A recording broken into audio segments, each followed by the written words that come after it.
Side 5. Odours have a power of persuasion stronger than that of words, appearances, emotions, or will. The persuasive power of an odour cannot be fended off. It enters into us like breath into our lungs. It fills us up, imbues us totally. There is no remedy for it. Grenouille had set down the bottle, removing his perfume-moistened hand from its neck and wiping it on his shirt-tail.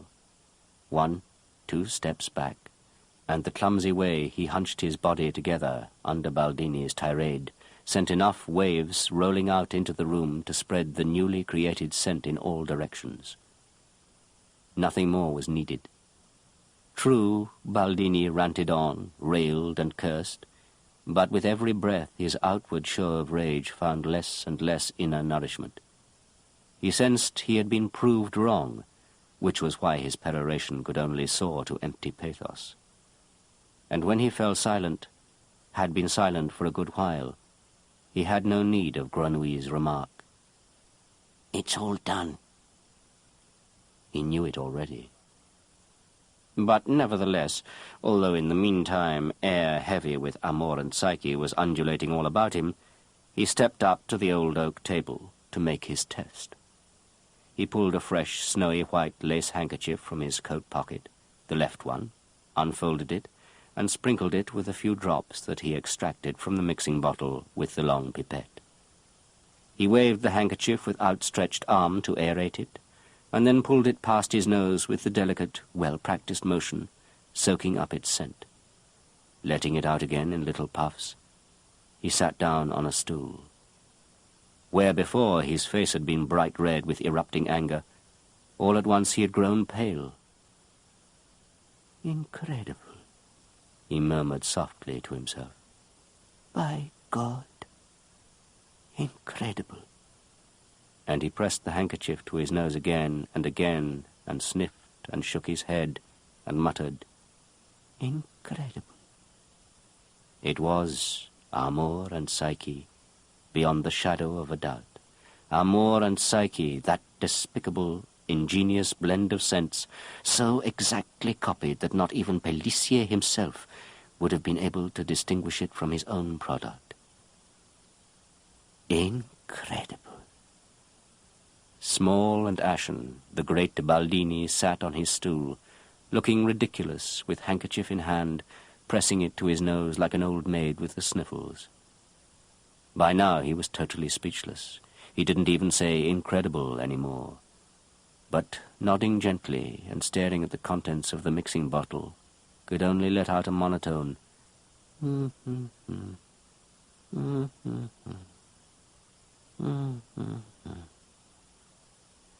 After a while, Grenouille approached, stepping up to the table soundlessly as a shadow.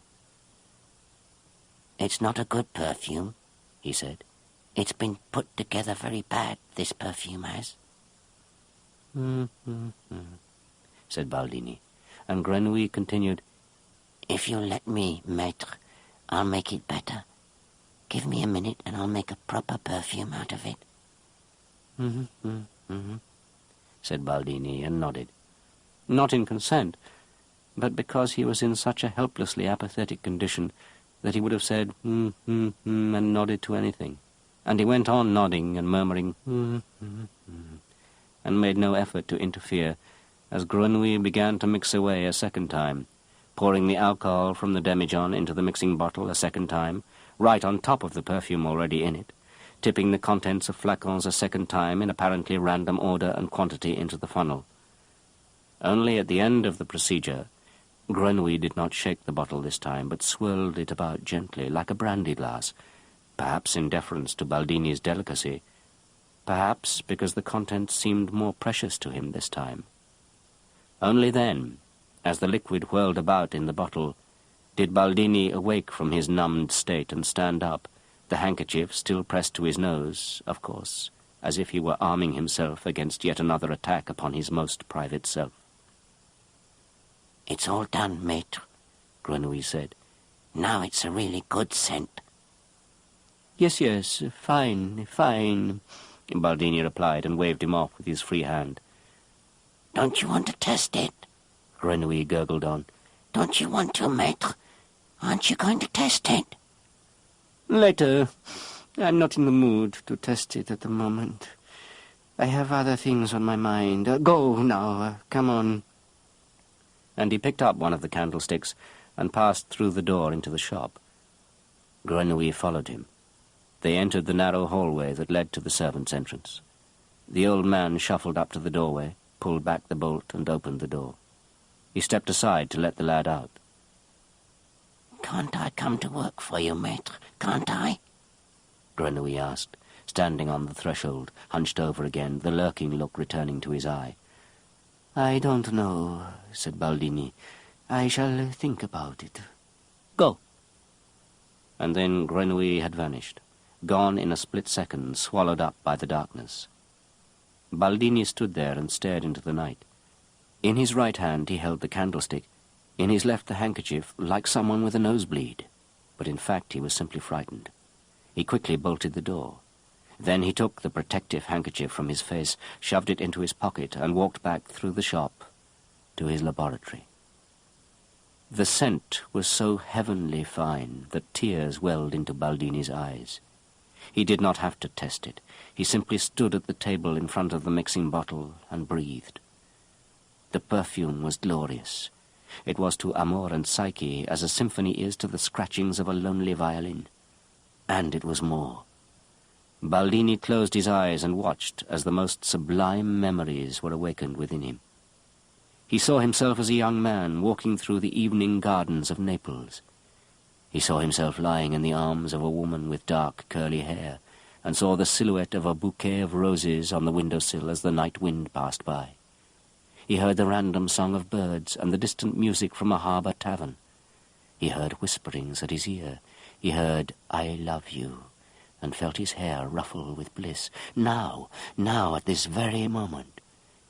He forced open his eyes and groaned with pleasure. This perfume was not like any perfume known before.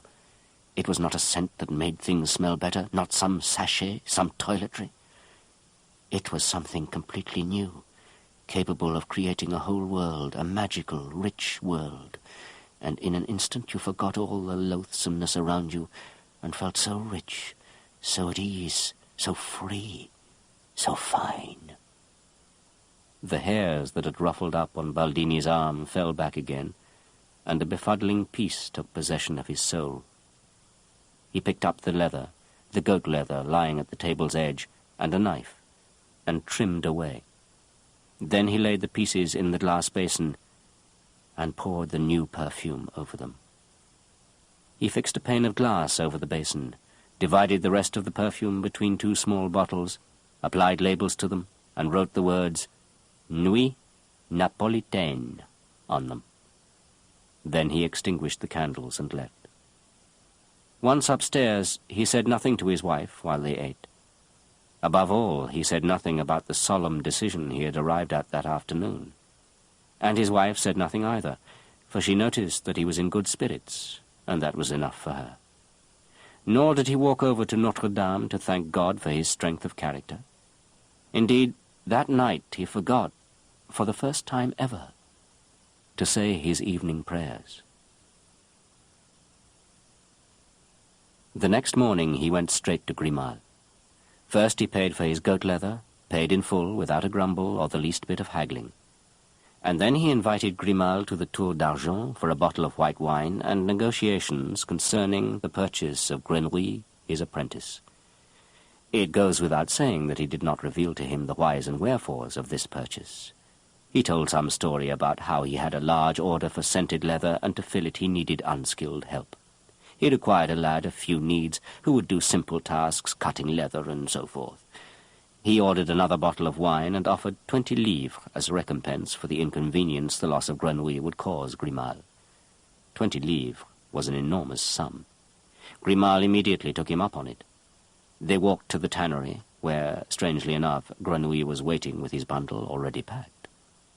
Baldini paid the 20 livres and took him along at once, well aware that he had just made the best deal of his life. Grimal, who for his part was convinced that he had just made the best deal of his life, returned to the Tour d'Argent, there drank 2 more bottles of wine, moved over to the Lion d'Or on the other bank around noon, and got so rip-roaring drunk that when he decided to go back to the Tour d'Argent late that night, he got the Rue Geoffroy-Lanier confused with the Rue des Nonandières, and instead of coming out directly onto the Pont Marie, as he had intended, he was brought by ill fortune to the Quai des Ormes, where he splashed lengthwise and face first into the water like a soft mattress. He was dead in an instant. The river, however, needed considerable time to drag him out from the shallows, past the barges moored there, into the stronger main current, and not until the early morning hours did Grimal the tanner, or better, his soaked carcass, float briskly downriver towards the west. As he passed the Pont au Change soundlessly, without bumping against the bridge piers, 60 feet directly overhead, Jean-Baptiste Grenouille was going to bed. A bunk had been set up for him in a back corner of Baldini's laboratory, and he was now about to take possession of it, while his former employer floated down the cold Seine, all 4 limbs extended. Grenouille rolled himself up into a little ball, like a tick.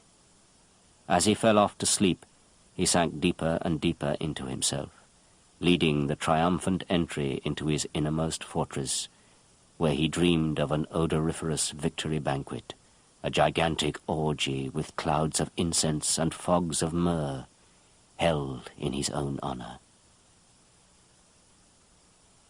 With the acquisition of Grenouille, the house of Giuseppe Baldini began its ascent to national, indeed European, renown.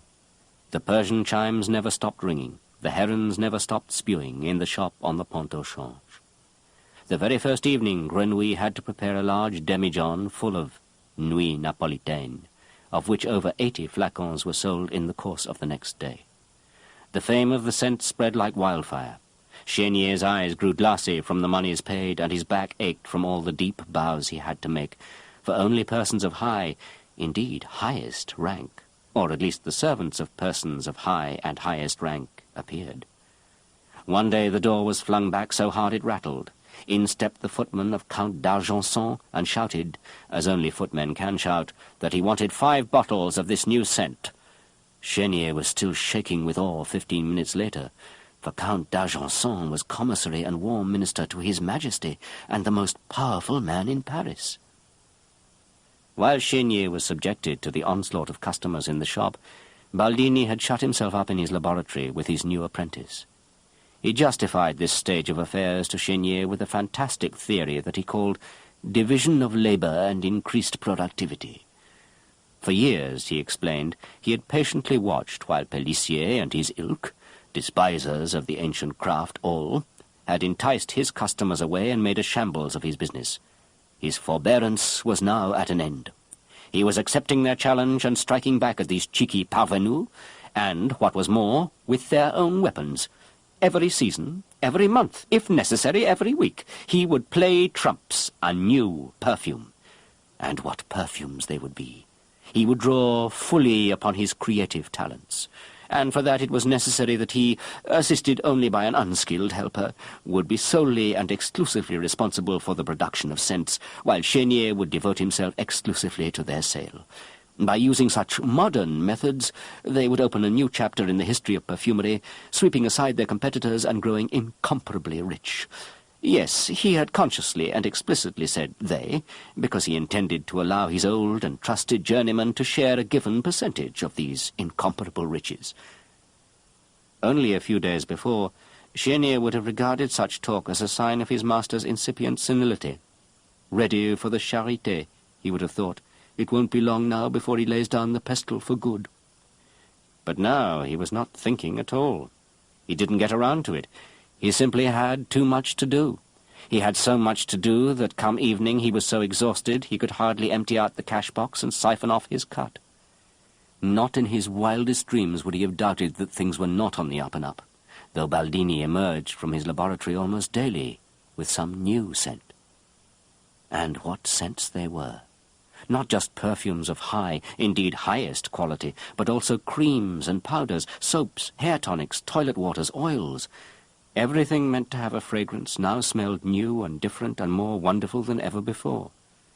And, as if bewitched, the public pounced upon everything, absolutely everything, even the newfangled scented hair ribbons that Baldini created one day on a curious whim. And price was no object. Everything that Baldini produced was a success, and the successes were so overwhelming that Chénier accepted them as natural phenomena and did not seek out their cause. That perhaps the new apprentice, that awkward gnome who was housed like a dog in the laboratory, and whom one saw sometimes when the master stepped out, standing in the background wiping off glasses and cleaning mortars, that this cipher of a man might be implicated in the fabulous blossoming of their business, Chénier would not have believed had he been told it.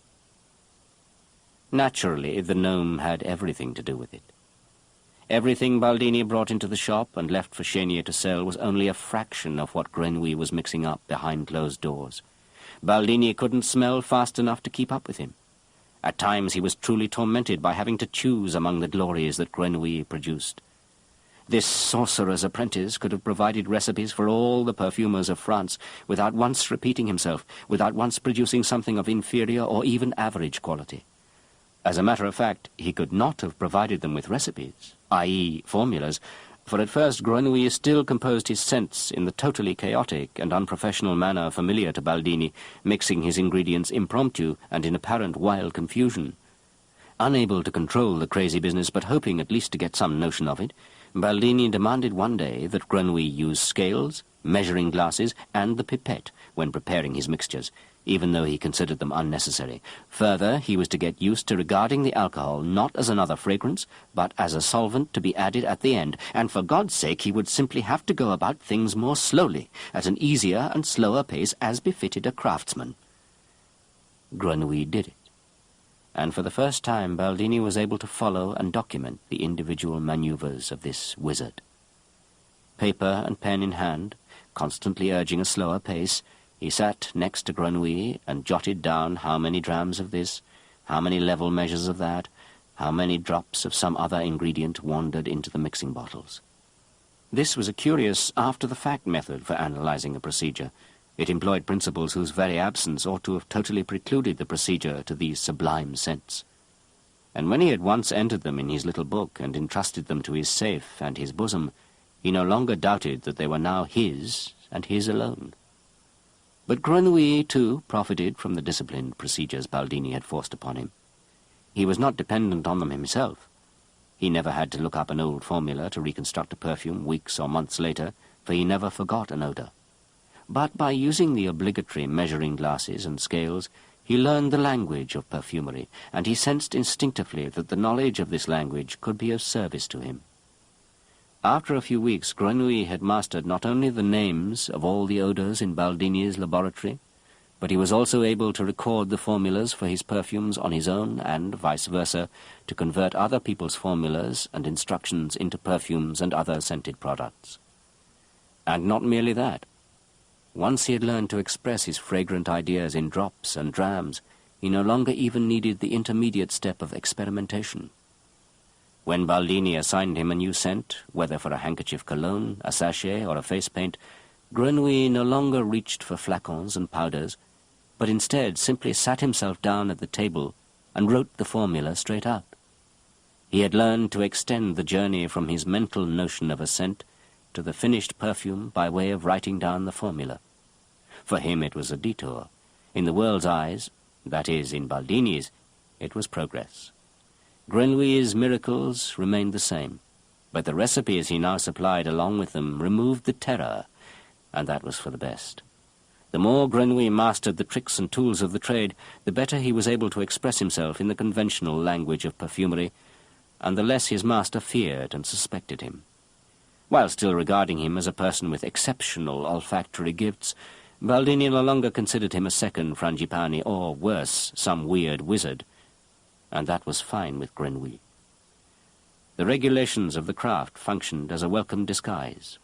He virtually lulled Baldini to sleep with his exemplary procedures, weighing ingredients, swirling the mixing bottles, sprinkling the test handkerchief. He could shake it out almost as delicately, pass it beneath his nose almost as elegantly as his master. And from time to time, at well-spaced intervals, He would make mistakes that could not fail to capture Baldini's notice, forgetting to filter, setting the scales wrong, fixing the percentage of ambergris tincture in the formula ridiculously high, and took his scoldings for the mistakes, correcting them then most conscientiously. Thus he managed to lull Baldini into the illusion that ultimately this was all perfectly normal. He was not out to cheat the old man after all. He truly wanted to learn from him. Not how to mix perfumes, not how to compose a scent correctly, not that, of course. In that sphere there was no one in the world who could have taught him anything, nor would the ingredients available in Baldini's shop have even begun to suffice for his notions about how to realize a truly great perfume. The scents he could create at Baldini's were playthings compared with those he carried within him and that he intended to create one day. But for that, he knew, two indispensable prerequisites must be met. The first was the cloak of middle-class respectability, the status of a journeyman at the least, under the protection of which he could indulge his true passions and follow his true goals unimpeded. The second was the knowledge of the craft itself, the way in which scents were produced, isolated, concentrated, preserved, and thus first made available for higher ends. For Grenouille did indeed possess the best nose in the world, both analytical and visionary, but he did not yet have the ability to make those scents realities. And so he gladly let himself be instructed in the arts of making soap from lard, sewing gloves of chamois, mixing powders from wheat flour and almond bran and pulverized violet roots, rolled scented candles made of charcoal, saltpeter, and sandalwood chips, pressed oriental pastilles of myrrh, benzoin, and powdered amber, kneaded frankincense, shellac, vetiver, and cinnamon into balls of incense, sifted and spatulated poudre impériale out of crushed rose petals, lavender flowers, cascarilla bark, stirred face paints, whites and vein blues, and moulded greasy sticks of carmine for the lips, banqueted on the finest fingernail dusts and minty-tasting tooth powders, mixed liquids for curling periwigs and wart drops for corns, bleaches to remove freckles from the complexion and nightshade extract for the eyes, Spanish fly for the gentlemen and hygienic vinegars for the ladies. Grenouille learned to produce all such eau and powders, toilet and beauty preparations, plus teas and herbal blends, liqueurs, marinades, and so on. In short, he learned, with no particular interest, but without complaint and with success, everything that Baldini knew to teach him from his great store of traditional lore. He was an especially eager pupil, however, whenever Baldini instructed him in the production of tinctures, extracts, and essences. He was indefatigable when it came to crushing bitter almond seeds in the screw press, or mashing musk pods, or mincing dollops of grey, greasy ambergris with a chopping knife, or grating violet roots and digesting the shavings in the finest alcohol.